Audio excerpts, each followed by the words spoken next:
മുഖ്യമന്ത്രി പിണറായി വിജയൻ വെള്ളാപ്പള്ളിയെക്കുറിച്ച് പറഞ്ഞത് അക്ഷരാർത്ഥത്തിൽ സത്യമാവുകയാണ്. കേരളം മുഖ്യമന്ത്രിയുടെ പ്രസ്താവന സ്ഥിരീകരിക്കുന്നു. നമുക്ക് ആ സംഭാഷണത്തിലേക്ക് പോകാം.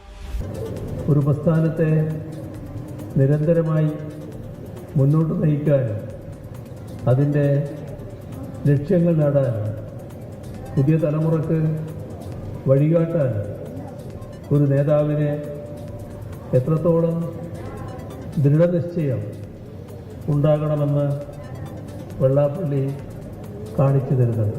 വർഗീയവാദിയായിട്ട് എല്ലാവരും പറയുന്നത് എന്താ വർഗീയവാദി എന്ന് പറയാൻ കാരണം?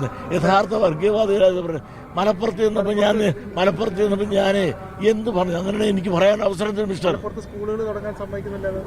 അത് തുടങ്ങാൻ സത്യമല്ലേ? ഞാൻ 3 ജില്ല ഞങ്ങൾക്ക് എന്തുണ്ട് മലബാർ പ്രദേശത്ത്. മലപ്പുറത്തുണ്ടോ, വയനാടുണ്ടോ, കാസർഗോഡുണ്ടോ? ഒറ്റ വിദ്യാഭ്യാസ സ്ഥാപനം ഞങ്ങൾക്കില്ല. ഈ ദുഃഖം ഞാനൊന്ന് പറഞ്ഞു പോയി.